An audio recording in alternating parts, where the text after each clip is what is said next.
దేవుని సన్నిధి కూడి వచ్చిన మీ అందరికి కూడా ప్రభు పేరట హృదయపూర్వకమైన వందనాలు. దేవుని సన్నిధికి వచ్చిన మనందరం కూడా దేవుని శక్తిని, ఆయన బలాన్ని అనుభవించే వారమై ఉండాలని దేవుని వాక్యాన్ని దేవుడు మనకి అందించాడు. దేవుని మాటలు వింటున్న మీరందరూ కూడా వింటున్న ప్రతిసారి మీరు గమనించాల్సింది ఏంటంటే, మనం మారాలి అనే విషయాన్ని బట్టి దేవుడు ఎప్పుడైనా మనకు వాక్యాన్ని అందిస్తున్నాడనే విషయాన్ని మనం గ్రహించాలి. దేవుని వాక్యం తప్ప మనల్ని ఏది కూడా మార్చటానికి లోకంలో లేదు. మార్చాలంటే ఏది? మనల్ని దేవుని వాక్యమే. చాలా మంది బైబుల్ని అనుకునేది ఏంటంటే ఇది ఒక పుస్తకం అనుకుంటారు. కొంతమంది దడొచ్చినప్పుడు గుండెల మీద పెట్టి పనుకుంటారు. కొంతమందికి తలనొప్పి వచ్చినప్పుడు, లేకపోతే పీడకల్లు వచ్చినప్పుడు తల కింద ఏం పెట్టుకొని పనుకుంటారు? వాక్యాన్ని పెట్టి పనుకుంటారు. అయితే మీరు ఒక విషయాన్ని గమనించాలి. దేవుని వాక్యము తలనొప్పి వచ్చినప్పుడు తల కింద పెట్టుకొని పనుకోవటానికి మాత్రమే కాదు, దేవుని వాక్యము గుండెల్లో దడొచ్చినప్పుడు గుండెల మీద పెట్టుకొని మాత్రమే ఉండటం కాదు, కానీ ప్రతి సమయంలో దేవుని వాక్యం మనలో ఉండాలి. కాబట్టి గుర్తుంచుకోండి, దేవుని వాక్యాన్ని దేవుడు మనకి ఎందుకు అందిస్తున్నాడంటే మనం మారాలి, ప్రతి విషయంలో మారాలని దేవుడు తన వాక్యాన్ని అందిస్తున్నాడు. అయితే ఈరోజు నాకున్న సమయంలో చాలా మంది దేవుని బిడ్డలుగా పిలువబడుతున్న మనము ఏడుస్తూ ఉంటాం. ఏం చేస్తూ ఉంటాం? ఏడుస్తూ ఉంటాం. చాలా రకాలైన ఏడుపులు ఉన్నాయి, అవునా కదా? కొంతమంది భర్త చీర కొనిలేదని కొంతమంది ఏడుస్తారు. కొంతమంది భర్త నక్లీస్ కొనిలేదని ఏడ్చే వాళ్ళు ఉన్నారు. కొంతమంది జబ్బు వస్తే ఏడ్చే వాళ్ళు ఉన్నారు. కొంతమంది రకరకాల పరిస్థితులను బట్టి ఏడ్చే వాళ్ళు ఉన్నారు, లేదా? కొంతమందికి కొన్ని విచిత్రమైన ఏడుపులు ఉంటాయి. పక్కన వాళ్ళు బాగుపడుతున్నారు అనుకో, వాళ్ళు ఏం చేస్తారు? ఏడుస్తూ ఉంటారు. తట్టుకోలేరు కదా కొంతమంది. అందుకే అప్పుడప్పుడు బండ్ల మీద రాస్తా ఉంటారు. ఏమని తెలుసా? నీ ఏడుపులే మా దీవెనలు, నీ ఏడుపులే మా దీవెనలను రాస్తా ఉంటారు బండ్ల మీద. నేను చదివాను. అంటే అర్థం ఏంటి? వాళ్ళు ఎదుగుతుంటే వీళ్ళు ఏం చేస్తున్నారంట? ఏడుస్తున్నారు. అయితే చాలా మంది ఏడ్చే వాళ్ళు ఉన్నారు లోకంలో. దేవుని బిడ్డలుగా మనం కూడా కొన్ని సందర్భాల్లో ఏడుస్తూ ఉంటాం. అయితే ఈరోజు నాకున్న సమయంలో దేవుని బిడ్డలుగా, దేవుని ప్రజలుగా, దేవుని జనాంగంగా పిలువబడుతున్న మన ఏడుపు దేనికోసం ఏడవాలి? అసలు మనం ఎందుకు కన్నీరు కార్చాలి? ఏ విషయాన్ని బట్టి మనం కన్నీరు కార్చవాలి? చాలా మంది అనవసరమైన విషయాల కోసం కన్నీరు కారుస్తారు, కానీ అవసరమైన విషయాలను వదిలిపెట్టి అనవసరమైన విషయాల కోసం ఏం కారుస్తూ ఉంటారు? కన్నీళ్లు కారుస్తూ ఉంటారు. అయితే ఈరోజు మనకున్న సమయంలో అసలు కన్నీరు ఎందుకు కార్చాలి? మన కన్నీటి ప్రార్థన దేవుడు ఆలకిస్తాడు. మన కార్చే ప్రతి కన్నీటిని దేవుడు విని దానికి ఏం చేస్తాడు? జవాబుని ఇస్తాడు. అయితే బైబిల్లో కొంతమంది కొన్ని విషయాలను బట్టి ఏడ్చారు. అయితే ఈరోజు మనకున్న సమయంలో అసలు ఎందు నిమిత్తం మనం దేవుని సన్నిధిలో ఏడవాలి అనే దాన్ని చూద్దాం ఒకసారి. మొదటిగా చూడండి, 2వ రాజుల గ్రంథాన్ని తెరవండి ఒకసారి. 2వ రాజుల గ్రంథము 19వ అధ్యాయాన్ని తెరవండి. 2వ రాజుల గ్రంథము 19వ అధ్యాయము. 2వ రాజుల గ్రంథము 19వ అధ్యాయము 15-16 వచనాలు నేను చదువుతున్నాను. చూడండి, బైబిల్లో చదవగలిగిన జ్ఞానం ఉన్న ప్రతి ఒక్కరు గమనించండి. ఒకవేళ చదవలేని వారు ఉంటే నాకు వెళ్ళి చూడండి, నేను చదువుతున్నాను, గమనించండి. 2వ రాజుల గ్రంథము 19వ అధ్యాయము 15-16 వచనాలు. యెహోవా సన్నిధిన ఇట్లని ప్రార్థన చేశాను. యెహోవా, కెరూబుల మధ్యను నివసించుచున్న ఇశ్రాయేలు దేవా, భూమి ఆకాశములు కలుగు చేసిన అద్వితీయ దేవా, నీవు లోకమందున్న సకల రాజ్యములకు దేవుడై ఉన్నావు. యెహోవా, చెవియొగ్గి ఆలకింపుము. యెహోవా, కన్నులు తెరిచి దృష్టించుము. జీవం గల దేవుడువైన నిన్ను దూషించుటకై సంహరీపు పంపిన వాని మాటలు చెవినబెట్టుము. ఈ మాటలు నేను చదివాను కదా. ఇప్పుడు నేను చదివిన మాటలు ఒక రాజు చేసిన ప్రార్థన. ఎవరు? రాజు. రాజు అంటే మనలాంటి వాడు కాదు, దేశానికి గొప్పవాడు. ఆయన దేవుని సన్నిధిలో మోకాళ్ళేసి కన్నీరు విడుస్తూ ప్రార్థన చేస్తున్నాడు. ఎందుకో తెలుసా? తన దేశం మీదకి ఇంకొక దేశం యుద్ధానికి వచ్చింది. సైన్యమేమో బలహీనమైనది, తక్కువ జనం ఉన్నవాళ్ళు. ఆ రాజు చుట్టుపక్కల ఉన్న జనాలను మొత్తాన్ని పోగు చేసుకుని ఆ దేశం మీదకి వచ్చారు. రావటంతో ఏం చేయాలో అర్థం కాల. అందుకే దేవాలయంలోకి వెళ్ళి ఆ ఉత్తరాన్ని పరిచి ప్రార్థన చేస్తున్నాడు, కన్నీళ్లు విడిచి. ఏమన్నా తెలుసా? ప్రభువా, నీవు మహోన్నతుడువయ్యా, నీవు భూమి ఆకాశములు సృజించిన వాడివి, కాబట్టి నాకు విజయాన్ని అని కన్నీళ్లతో ప్రార్థన చేస్తే ఆ రాత్రి దేవుడు ఒక దేవదూతను పంపిస్తాడు. ఆ దేవదూత ఏం చేసిందో తెలుసా? 185,000 మందిని చంపేసింది. ఎంతమందిని? 85,000 మందిని చంపేసింది. చాలా జాగ్రత్తగా ఆలకించండి. ఇక్కడ హిజ్కియా అనే వ్యక్తి దేనికోసం ప్రార్థన చేస్తున్నాడు తెలుసా? విజయం కోసం ప్రార్థన చేస్తున్నాడు. దేనికోసం? విజయం కోసం. అతను దేనికి కన్నీళ్లు విడుస్తున్నాడంటే విజయం కోసం కన్నీళ్లు విడుస్తున్నాడు. ఈ రోజు ఇక్కడ కూర్చున్న మనం కూడా మన జీవితంలో మనం ఎందుకు ఏడవాలంటే, మన జీవితంలో చాలా సార్లు ఓడిపోతున్నాం కదా, అవునా కదా? మన కుటుంబంలో పిల్లలు ఉన్నారు, బాగుపడాలనుకుంటాం, కానీ వాళ్ళు ఏమవరు? బాగుపడరు. లేకపోతే మనకి ఏదైనా జబ్బు ఉందనుకో, దానికోసం కన్నీళ్లు విడుస్తూ ఉంటాం సంవత్సరాల కొలది, కానీ ఏమవదు? బాగవదు. అందుకే దేవుడు ఈ రోజు నీతో ఏం మాట్లాడుతున్నాడంటే, నువ్వు ఏ విషయాల్లో ఓడిపోతున్నావో, ఏ విషయాలను బట్టి నువ్వు నాశనం అయిపోతున్నావో, ఆ టైంలో నువ్వు మోకాళ్ళు వేస్తే దేవుడు దానికోసం ఏం చేస్తాడు? విజయాన్ని ఇస్తాడు. నువ్వు కన్నీళ్లు విడిస్తే దేవుడు విజయాన్ని ఇస్తాడు. 5వ శతాబ్దంలో అగస్టిన్ అని ఒక సేవకుడు ఉండేవాడు. అగస్టిన్ అని. వాళ్ళమ్మ ప్రార్థనకి వెళ్ళేది. అయితే ఆ కుర్రోడు పాన్పరాకు, రాజకైని, మందు, అమ్మాయిని అమ్మడి తిరుగుతూ ఉండేవాడు. ప్రతిరోజు ఉదయాన్నే లేచి ప్రార్థన చేసేది తల్లి. ఏమని? అయ్యా, నా బిడ్డని ఏం చేయి, బాగు చేయని ప్రార్థన చేస్తుంటే ఈమె ఎంతగా ప్రార్థన చేసిద్దో ఈయనంత దుర్మార్గుడిగా మారిపోతా ఉంటాడు. కొన్ని రోజులు అయిన తర్వాత ఒక యవనస్తురాలతో అక్రమ సంబంధాన్ని పెట్టుకుంటాడు. పిల్లవలేదు, అక్రమ సంబంధం. తల్లి చెప్పిద్ది, కాలు పట్టుకునేది, అయ్యా అక్రమ సంబంధాలు మంచివి కాదు, దేవునికి వ్యతిరేకమైన పనులు, కాబట్టి నువ్వేం చెయ్యి, మానేసాయి అని చెప్తే కాలుతో తన్నేవాడు. ఎవరిని? తల్లి. తండ్రి లేడు, తల్లి ఒక్కటే. ప్రతిరోజు ఏడ్చేది తన బిడ్డ కోసం. ఒక్కడే కొడుకయ్యా, ఈడు నాశనం అయిపోతున్నాడు, చెప్పినా వినట్లేదని ప్రతిరోజు కన్నీళ్లు విడిచి ఏం చేసేవాడు? ప్రార్థన చేసేదా. ఒకరోజు ఈ అగస్టిన్ ఏం చేశాడంటే, తన అక్రమ సంబంధం పెట్టుకున్న యవనస్తురాల దగ్గరికి వెళ్తా ఉంటే తల్లి కాలు పట్టుకునేది. ఎవరిది? కొడుకుది. పట్టుకుంటే కాలుతో ఇదిలిచ్చి మొహంతో తన్ని, ఆ కాలుతో మొహాన్ని తన్ని వెళ్ళిపోతా ఉంటాడు. వెళ్ళిపోతా ఉంటే అలాగా ప్రతిసారి ఆమె దగ్గరికి వెళ్తున్నప్పుడల్లా తల్లి అలాగ చేస్తుంటే అగస్టిన్కి ఒకనొక రోజు కోపం వచ్చింది. ఎవరి మీద? తల్లి మీద కోపం వచ్చి ఏం చేశాడు తెలుసా? ఇంట్లో నుంచి ఒక కత్తి తీసుకొని వచ్చి, ఎంత పొడుగుది కత్తి తీసుకొని వచ్చి తల్లి ప్రార్థన చేసుకుంటా ఉంటే వెనక నుంచి వచ్చి ఆ కత్తి తీసుకొని తలకి అట్లా నరికేస్తాడు. నరికేసి ఆ తల ఆ మొండి నుంచి ఇలాగ వేరైనప్పుడు ఆ తల ఇలా పట్టుకొని బజార్లో వెళ్ళిపోతా ఉంటాడు. ఎవరికి చూపించడానికో తెలుసా? తాను ప్రేమించిన ఆ యవనస్తురాల దగ్గరికి అలాగా పట్టుకొని వెళ్తా ఉంటే ఈ మొండి ఉండిది కదా, ఈ మొండాన్ని ఎప్పుడు నరికాడు? తల్లి ప్రార్థన చేసుకున్నప్పుడు. ఆ తల అలాగ పట్టుకుని వెళ్తా ఉంటే మొండు లేదు, కింద శరీరం లేదు, ఒకటే తలకాయ. ఆ జుట్టుని ఇలాగ పట్టుకొని వెళ్ళిపోతా ఉన్నాడు. వెళ్ళిపోతా ఉంటే ఆ తలలోంచి మాటలు వచ్చాయంట. ఏమన్నా తెలుసా? అగస్టిన్ ఇప్పటికైనా మారవా అనగానే గుండె పగిలిపోయిందంట. ఎవరిది? కొడుకుది. పగిలిపోయి అక్కడే మోకాళ్ళేసి ఆ తర్వాత నుంచి తన జీవితాన్ని మార్చుకున్నాడంట. అయితే కొన్ని రోజులు మారాడు, దేవుని పనిలో ఉన్నాడు, దేవుని బిడ్డగా ఎదుగుతున్న దినాల్లో సువార్త ప్రకటించుకుంటూ వెళ్తున్నాడు. అన్ని అలవాట్లు మానేశాడు. ఒక రోజు ఇలాగే వెళ్తా ఉంటే తాను ప్రేమించాడు కదా ఒకప్పుడు ఒక అమ్మాయి, ఆ అమ్మాయి రోడ్డు మీద పరిగెత్తుకుంటూ వస్తుందంట. ఎవరు చూస్తే అగస్టిన్, పాత అగస్టిన్ అనుకొని పరిగెత్తుకుంటూ వచ్చాడంటే, పరిగెత్తుకుంటూ వచ్చిందంట. ఎవరి దగ్గరికి? అగస్టిన్ దగ్గరికి వచ్చి వాటేసుకొని పోతుంటే నెట్టేశాడంట.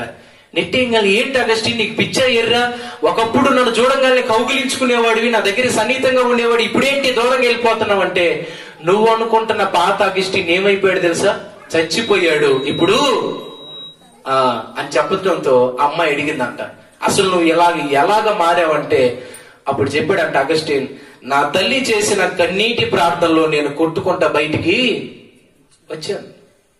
కాబట్టి గుర్తుంచుకోండి, మీ కుటుంబంలో ఎలాంటి సమస్యలైనా, ఎలాంటి మనుషులైనా వారు మారాలంటే, మీ జీవితంలో విజయం కావాలంటే ప్రతిరోజు నువ్వు లేచిన వెంటనే దేవుడి సన్నిధిలో కన్నీటితో ఏం చేయాలి? ప్రార్థన చేయాలి. ఏదో ఒక రోజు నీ ప్రార్థన ఆలకించి నీ బిడ్డలను దేవుడు ఏం చేస్తాడు? మారుస్తాడు. ఈరోజు ఈ మాటలు వింటూ నువ్వు నీ కన్నీళ్లు దేనికో తెలుసా? నీ కుటుంబంలో పాడైపోతున్న వ్యక్తులు వాళ్ళు విజయం పొందుకోవాలని, నీకు విజయం రావాలి నీ జీవితంలో. దేవుడు విజయాన్ని ఇస్తాడు. నువ్వు కన్నీటి ప్రార్థన చేసినప్పుడు మొదటిగా దేవుడు మీ జీవితంలో విజయాన్ని ఇస్తాడు. ఒకవేళ జబ్బులో మీకు, ఒకవేళ వ్యాధుల, అప్పుల, ఎలాంటి సమస్య అయినా దేవుడు తీర్చలేనిది ఏమైనా ఉందా ఈ లోకంలో? ఏది కూడా లేదు. దేవుడు తీర్చలేనిది ఏదైనా ఉందా? ఏది లేదు. ఆయన సమస్తాన్ని చేస్తాడు. ఆయన ఎలాగా చేస్తాడనేది మనకు అనవసరం, కానీ ఆయన మాత్రం సమస్తాన్ని చేయగలిగిన దేవుడు. అయితే నువ్వేం చేయాలి తెలుసా? కన్నీటితో ఆయన సన్నిధిలో ప్రార్థన చెయ్యాలి.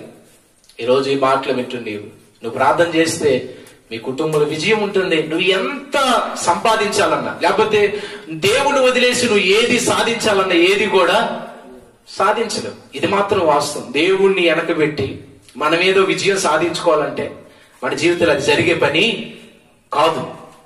కాబట్టి మన జీవితంలో విజయాన్ని ఇవ్వగలిగింది కేవలం దేవుడు మాత్రమే. కాబట్టి నువ్వు మొదటిగా నీ కన్నీళ్లు దేనికంటే మీ జీవితాల్లో, మీ కుటుంబాల్లో, మీ సమస్యల మీద విజయం కోసం. ఇక రెండోది చూద్దాం, మన కన్నీళ్లు దేనికో. మత్తయి సువార్త 26వ అధ్యాయం. మత్తయి సువార్త 26వ అధ్యాయము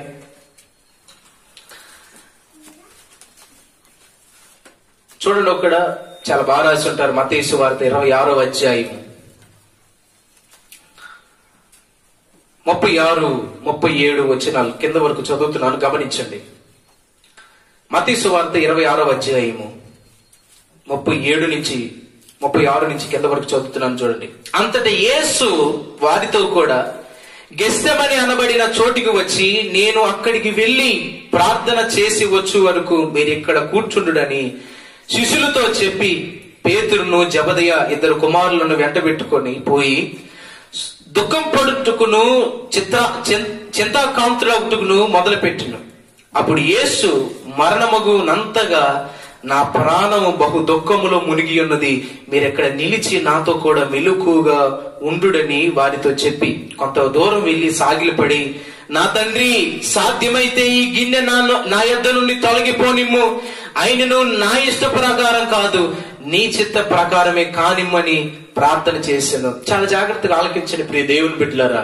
ఇక్కడ సాక్షాత్తు ఎవరు ప్రార్థన చేస్తున్నారో తెలుసా? యేసు ప్రభు. గెత్సెమనే తోటలో ఇంకొంత సమయంలో భటులకి అప్పగించబడుతున్న సమయంలో, ఆ సమయంలో కొండకి వెళ్లి గెత్సెమనే తోటలో ప్రార్థన చేయడానికి పోయాడంట. అయితే అక్కడ రాయబడిన మాట ఏంటో తెలుసా? ఆయన దుఃఖాకాంతుడై చిత్తాక్రాంతుడై, అంటే బాధపడుతూ దుఃఖపడుతూ ఏం చేస్తున్నాడంట? ప్రార్థన చేస్తున్నాడంట. ఆయన ప్రార్థన చేస్తూ ఉంటే ఆ గెత్సెమనే తోట మొత్తం గజగజ వణుకుతుందంట.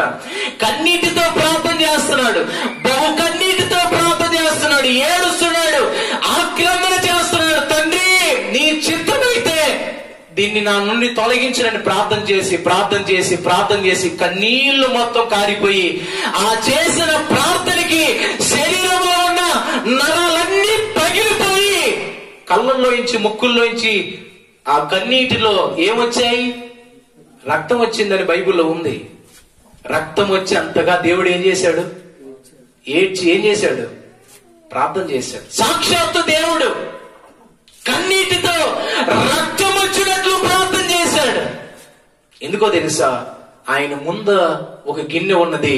ఆ గిన్నెలో ఏమున్నాయి? సర్వలోకంలో ఉన్న పాపాలు మొత్తం ఆ గిన్నెలో ఉన్నాయి. ఆ గిన్నె ఆయన శరీరంలోకి వస్తే శరీరం మొత్తం ఏమైపోయింది? పాపం అయిపోయింది. శరీరం మొత్తం పాపమైతే తండ్రి ఏమవుతాడు? ఆయన్ని వదిలేస్తాడు సిలువలో.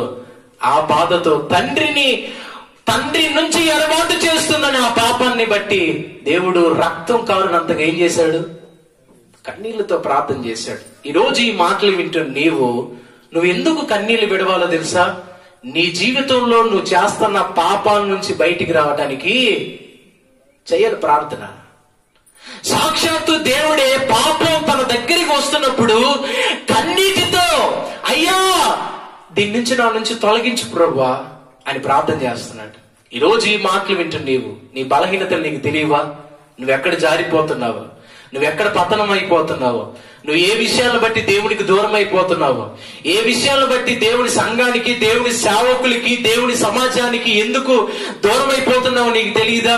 నీ మాటల బలహీనత ఏమో, నీ చూపులు బలహీనత ఏమో, నీకున్న దరిద్రమైన అలవాట్లేమో, ఏది ఏమైనా సమస్తం దేవుడి నుంచి ఇది దూరం చేసి దాన్ని తెలిసినప్పుడు ప్రతిరోజు నువ్వు మోకాళ్ళేసి ఆ బలహీనత కోసం ఏం చేయాలి? ప్రార్థన చేయాలి. దేవుడికి దూరంగా ఉండి మనం ఏమైనా చేయగలుగుతామా? చేయలేము. ఒకసారి ఒక మీటింగ్కి వెళ్ళాను నేను. కొన్ని లక్షల మంది వచ్చారు జనం. వస్తే నేను వెళ్ళాను ఆ మీటింగ్కి. చాలా దూర ప్రయాణం చేసి ఆ రాత్రి అయిపోయిన తర్వాత నేను ఒక్కడినే. ఆ టైంలో అక్కడ ఒక స్టేజీ ఉంటే స్టేజీ దగ్గరికి వెళ్ళి ప్రార్థన చేసుకుందామని ఇంటికి వచ్చేస్తున్నాను కదా, ప్రార్థన చేసుకుందాని వెళ్ళినప్పుడు అందరూ మోకాళ్ళు వేసి ప్రార్థన చేస్తున్నారు. చేస్తా ఉంటే నేను కూడా చేసుకుంటున్నాను. ఇలాగ మోకాళ్ళు వేసి నాకెళ్ళి చూడండి అందరూ, నాకెళ్ళి ఇలాగ మోకాళ్ళు వేసి ఇలా కింద కుంగాను. నా తలకి కింద ఉంది. ఆ మెట్లు ఉంటాయి అక్కడ. ఆ మెట్ల మీద ఒక చిన్న చీటీ మొక్క ఉంది. ఒక చిన్న చీటీ మొక్క ఉంది. నేను కళ్ళు తెరిచి చూడంగానే చీటీ మొక్క ఉండగానే ఏంట్రా ఇక్కడ చీటీ మొక్క ఉందని బలిపీఠం మీద తీశాను. తీయంగానే ఆ చీటీ మొక్క మీద ఎవరో ఒక కుర్రోడు రాశాడు కొన్ని పదాలు. ఏమని రాశాడు తెలుసా? అక్కడ నేను, మా నాన్న, మా ఇంట్లో ఉన్న వాళ్ళు ఎవ్వరూ మారలేదు, మేమందరం మారాలని మా కోసం ఏం చేయి, ప్రార్థన చేయమని ఆ బలిపీఠం మీద ఒక మొక్క మీద రాసి ఆ పాస్టర్ బలిపీఠం మీద పడేసి వచ్చారు. ఏం చేయాలి? నేను నా కుటుంబం ఏమవ్వాలి? మారాలని మా కోసం ఏం చేయండి, ప్రార్థన చేయండి. కాబట్టి ఈ రోజు మనకు అది ఉందా? ఆ తాపత్రత ఉన్నదా? నేను మారాలి, నేను చేసే ప్రార్థన నన్ను మార్చాలి, నేను కాచే కన్నీరు నా బ్రతుకులో దినదినము మార్పులు రావాలి. మరి చేస్తున్నారు అలాగ ప్రార్థన? మీరు చేసే ప్రార్థన నిజమైనదైతే మీ బ్రతుకులో ఖచ్చితంగా ఏమొచ్చింది? మార్పు వచ్చింది. మనకు చేసే ప్రార్థన ఎందుకంటే మన బ్రతుకులో మార్పు రావటానికి, అవునా కదా? మనలో ఉన్న పాపం పోవటానికి మనం చేసే ప్రార్థన ముఖ్యం. కాబట్టి గుర్తుంచుకోండి, నువ్వు ప్రతిరోజు ప్రార్థన చేస్తున్నావు. ఉదయం లేచినప్పుడు ప్రార్థన చేసి ఉండొచ్చు, అన్నం తినేటప్పుడు ప్రార్థన చేసుకుంటా ఉండొచ్చు, ప్రతి సమయంలో ప్రార్థన చేస్తున్నావు ఉండొచ్చు. అయితే నీ ప్రార్థన నీలో మార్పుని తీసుకొని వచ్చిందా? నీలో మార్పుని తీసుకోరాకపోతే మనం చేసిన ప్రార్థన అంతా కూడా వ్యర్థమే, దేవుడు వినటం లేదని అర్థం. ఒకసారి ఒక కుర్రుడు అన్నాడు, మనలో తప్పులుంటే, మనం తప్పులు చేసే వాళ్ళమైతే మనం చేసే ప్రార్థన అంతా పైకి వెళ్ళేటప్పుడు ఆ తప్పులు అడ్డంగా ఉండి పైకి వెళ్లకుండా ఆపేస్తాయంట ప్రార్థనని. ఒకవేళ మనం ఏ తప్పు చేయకుండా ప్రార్థన చేస్తే ఏది ఆపడానికి ఉండదంట. డైరెక్ట్ గా ఎవరి దగ్గరికి వెళ్ళింది ఆ ప్రార్థన? ఏసే దగ్గరికి వెళ్ళింది. కాబట్టి గుర్తుంచుకో, నీ కన్నీళ్లు నీకు నీ కుటుంబానికి విజయాన్ని ఇవ్వడానికి. రెండోది, నీ కన్నీళ్లు నువ్వు చేస్తున్న పాపాల నుంచి బయటికి రావటానికి. కాబట్టి గుర్తుంచుకో, కన్నీళ్లు విడు నీ అపరాధాల కోసం, కన్నీళ్లు విడు నీ బలహీనతల కోసం. మరి ఈరోజు ఈ మాటలు వింటూ నీవు ప్రార్థన చేస్తావా? అయ్యా, నేను ఈ బలహీనతలో పట్టబడి ఉన్నాను ప్రభు, అయ్యా నేను ఈ పాపంలో పట్టబడి ఉన్నాను అయ్యా అని ప్రార్థన చేస్తావా? దేవుడు నిన్ను క్షమిస్తాడు.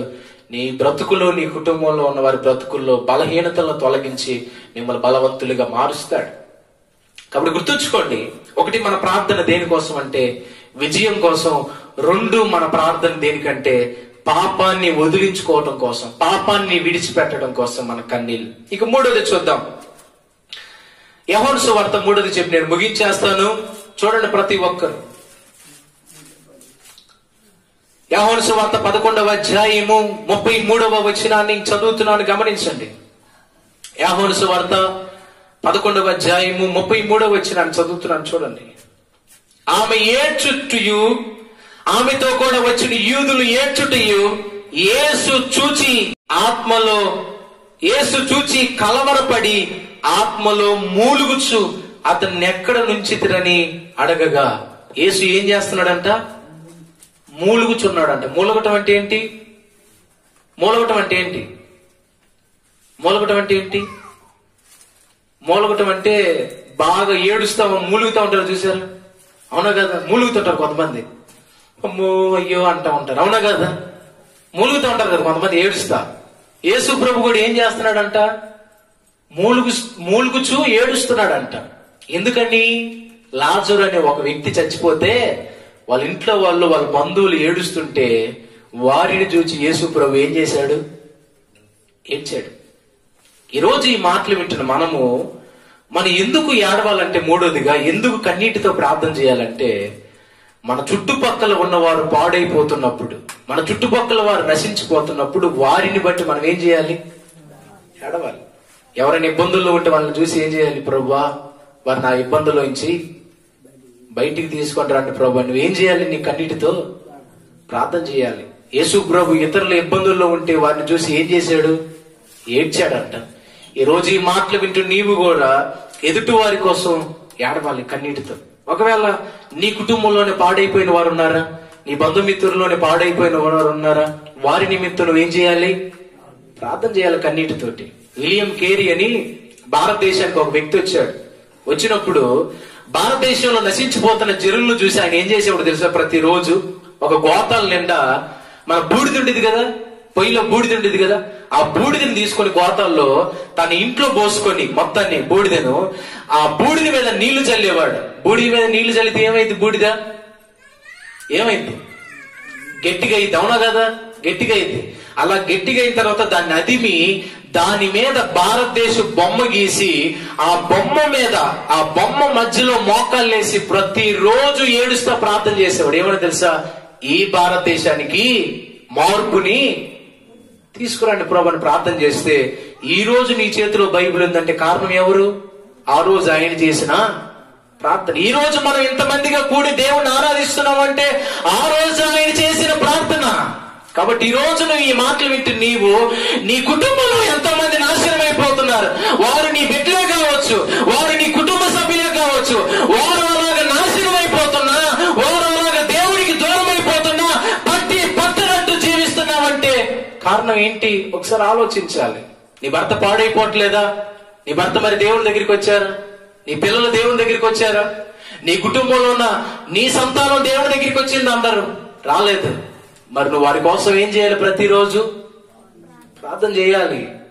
నీ చుట్టుపక్కల వారు నశించిపోతున్నప్పుడు, నీ గ్రామంలో ఎంతమంది నశించిపోవట్లేదు, నీ ప్రజలు ఎంతమంది నశించిపోవట్లేదు, నీ బంధువులు ఎంతమంది దేవుణ్ణి అంగీకరించకుండా నశించిపోవట్లేదు, నీ తల్లి, నీ తండ్రి, నీ కొడుకు, నీ కూతురు, నీ అల్లుడు, నీ కుటుంబ సభ్యులు ఎంతమంది దేవుణ్ణి అంగీకరించకుండా దేవుడికి దూరం అయిపోయి అన్యాయంగా దుర్మార్గంగా బ్రతుకుతూ దేవుడికి ఇష్టం లేని పనులు చేస్తున్నారు. వారి కోసం నువ్వేం చేయాలి? మరి ప్రార్థన చేయాలి. చాలా మంది పిల్లలు ఈ రోజుల్లో చెడిపోతున్నారు. సిగరెట్లు, మందు, ఇంకా లోక సంబంధమైన పాపపు ఆలోచనలకు ఏమైపోయి పాడైపోతున్నారు పిల్లలు. మరి వాళ్ళ కోసం నువ్వేం చేయాలి? ప్రార్థన చేయాలి. నీ సమాజం కోసం ప్రార్థన చేయాలి. ఎవరైనా ఇబ్బందుల్లో ఉన్నప్పుడు నువ్వు ఆలోచించి వారి కోసం ప్రార్థన చేయాలి. దేవుడు నువ్వు చేసిన ప్రార్థన ఆలకించి నీ ప్రజలను ఏం చేయాలి? బాగు చేయాలి. నువ్వు ప్రార్థన చేస్తే, నిజంగా నువ్వు నిలబడి ప్రార్థన చేస్తే నీ కుటుంబాన్ని మొత్తాన్ని దేవుడి సన్నిధికి ఏం చేస్తాడు? నడిపిస్తాడు. నీ బ్రతుకులో మార్పుని తీసుకొని వస్తాడు. నీ సమాజంలో, నీ గ్రామంలో దేవుడు ఏం చేస్తాడు? మార్పుని తీసుకొని వస్తాడు. కాబట్టి ఈ మాటలు వింటున్న నీవు, ఒకటి అనవసరమైన విషయాల కోసం ఏడవకుండా, ఒకటి విజయం కోసం మన కన్నీళ్లు విడవాలి. రెండోది మనం చేస్తున్న పాపాన్ని నిమిత్తం ప్రభువా దాంట్లో నుంచి బయటికి రావడానికి ప్రార్థన చేసుకోవాలి, కన్నీళ్లు విడవాలి. మూడోది ఎదుటి వారి కోసం నీవు కన్నీళ్లు విడవాలి. ఈరోజు కన్నీళ్లు విడుస్తావా? నేను ఈ పాపంలో ఉన్నానయ్యా, నేను ఈ బలహీనతలో ఉన్నాను. కన్నీళ్లు విడుస్తావా? నా పిల్లలు చెడిపోయారయ్యా, నా కొడుకు, నా కూతురు, నా అల్లుడు, నా పిల్లలు, నా కుటుంబంలో ఉన్న వారు పాడైపోయారు ప్రభు, వారిని సన్నిధానానికి నడిపించని కన్నీళ్లు విడుస్తావా? నీ కన్నీళ్లు విడిచినప్పుడు దేవుడు ఆ కన్నీళ్లను చూసి నీ కుటుంబాన్ని మార్చడానికి సిద్ధంగా ఉన్నాడు. దేవుడు మార్చగలిగిన వాడు. కాబట్టి దేవుడు మన కుటుంబాన్ని మార్చడానికి సిద్ధంగా ఉన్నాడు, మన బ్రతుకులు మార్చడానికి సిద్ధంగా ఉన్నాడు. దానికి నువ్వు చేయాల్సిన పని ఒకటే, కన్నీళ్లు విడవాలి. భక్తుడు అన్నాడు, రేయి మొదటి జామున నీ పసివాని పిల్లల కోసం ఏం చేయమన్నాడు? నీళ్లు కొమ్మరించినట్లు కన్నీళ్లు కొమ్మరియమన్నాడు. కాబట్టి మోకరిద్దాం, కన్నీళ్లతో ప్రార్థన చేద్దాం. ప్రభు, మా కుటుంబాల అద్భుతాలు జరిగించండి అయ్యా. మా పిల్లల జీవితాల్లో కన్నీటి అయ్యా వారిని మార్చండి ప్రభు అని ప్రార్థన చేద్దాం. మా గ్రామాలని అయ్యా, మా కుటుంబంలో నశించిపోయే వాళ్ళు ఎంతమంది ఉన్నారయ్యా, కానీ నేను పట్టనట్టు బ్రతుకుతున్నానయ్యా. నేను చేసిన ప్రార్థన, కన్నీటి ప్రార్థనను ఆలకిస్తాను ఈ రోజు వాగ్దానం చేస్తున్న దేవుడా. యేసయ్యా, నా ప్రార్థన ఆలకించండి అయ్యా. నా ప్రార్థన ఆలకించకపోవటానికి కారణం అయ్యా నాలో ఇంకా బలహీనతలు ఉన్నాయ్యా, ఇంకా నేను కొన్ని విషయాల్లో సరిచేయబడాలి ప్రభు. అయ్యా మా బ్రతుకుల్లో ఇంకా కొన్ని మార్పులు రావాలయ్యా. కాబట్టి యేసు నామంలో వీరిని బలపరచండి దేవానికే స్తోత్రాలు. వీరిని శక్తిమంతులుగా మార్చండి దేవానికే స్తోత్రాలు. వీరి జీవితాల్లో నీ కార్యాలు జరిగించండి దేవానికే స్తోత్రాలు. అయ్యా అయ్యా నీకే స్తోత్రాలు, స్తోత్రాలు, స్తోత్రాలు. వీరి కన్నీరు దాటిపోబోకుండా వీరి బిడ్డలను బాగు చేయండి అయ్యా. వీరి తల్లిదండ్రులను మార్చండి అయ్యా. వీరి కుటుంబంలో ఉన్న వారిని, వారు ఎవరైనా సరే ప్రతి ఒక్కరిని, చిన్న బిడ్డలు మొదలుకొని పెద్దల వరకు ప్రతి ఒక్కరికి యేసు నామములో మార్పును కలుగు చేయండి దేవానికే స్తోత్రాలు. నీ కార్యాలు జరిగించండి అయ్యా, అరిగించండి అయ్యా, జరిగించండి అయ్యా. నా పిల్లలు పాడైపోతున్నారు ప్రభు, నా కుటుంబంలో ఉన్న వారు పాడైపోతున్నారయ్యా. లోకాన్ని సంపాదించుకుంటున్నారు, లోకాన్ని ప్రేమిస్తున్నారయ్యా. వారిని క్షమించండి అయ్యా, వారిని సన్నిధానం నడిపించండి అయ్యా. నన్ను మార్చండి అయ్యా, నా బలహీనతలు మార్చండి ప్రభు. అయ్యా బలహీనతలు మార్చండి అయ్యా. నీలో ఎదగలేకపోతున్నాను ప్రభు, నీలో ఉండలేకపోతున్నాను, క్షమించండి దేవా. అయ్యా క్షమించండి. ఈ రోజు నాతో మాట్లాడావయ్యా. నేను మారాలి, నా కుటుంబం మారాలి, నేను మారడానికి నాకు అన్నిటి ప్రార్థన అవసరం అంటున్నావయ్యా. యేసయ్యా నన్ను మార్చండి, నా కుటుంబాన్ని మార్చండి తండ్రి, మార్చండి అయ్యా. మా బ్రతుకులు మార్చండి. ఎన్నో దినాల నుంచి దేవుని సన్నిధానికి వస్తున్నావయ్యా, ఎన్నో దినాల నుంచి నీ సన్నిధిలో ఉంటున్నాం, కానీ మాలో మార్పు రావట్లేదు. క్షమించండి అయ్యా. ఇప్పటికైనా మారి నీ యందు అయ్యా నమ్మకంగా జీవించడానికి మమ్మల్ని పురికొల్పి నడిపించి మమ్మల్ని బాగుపరచమని ఈ మాటలు ఎంతమంది అయితే వింటున్నారో యేసు నామములో ఈ ప్రజలందరినీ బాగు చేసి వీరి జీవితాల్లో నీ కార్యాలు జరిగించమని, వ్యర్థమైన విషయాల కోసం కన్నీటిని విడవక ప్రభు, దైవ చిత్తానుసారంగా వారి జీవితాల్లో విజయం కోసం, వారి జీవితంలో మార్పు కోసం, వారి కుటుంబంలో ఉన్న వ్యక్తులు మారటం కోసం కన్నీళ్లు విడిచి నీ రాజ్యం కోసం అనేక మందిని సంపాదించడానికి వీరిని పురికొల్పి నడిపించమని. ఇంతవరకు మీరే ఉన్నారయ్యా. గత కాలం అంతా కాపాడారు. ఇదిగో ప్రభు ముందున్న రోజులు నీ రాకడ వచ్చేంత వరకు వీరిని కాపాడండి. వ్యాధిగ్రస్తులని స్వస్థపరచండి. బాధల్లో, ఇబ్బందుల్లో, సమస్యలు ఉన్న వారిని పట్టించుకొని వారి జీవితంలో మేలు చేసి వారిని బలపరచమని ఈ మాటలు వినిచుండగా వారి జీవితంలో నీ కార్యాలు జరిగించమని, నీ శక్తితో నింపమని, నీ కార్యాలు జరిగించమని, వీరిని కాపాడమని, ఈ గ్రామాన్ని, పట్టణాన్ని, ప్రపంచాన్ని రక్షించమని, నీ ప్రజలను బాగు చేయమని, వీరి జీవితాల్లో మేలు చేయమని యేసు నామములో అడిగి వేడుకొని వీరందరినీ నీ పాదాల కాడ సమర్పిస్తున్నాం తండ్రి. ఆమేన్, ఆమేన్, ఆమేన్.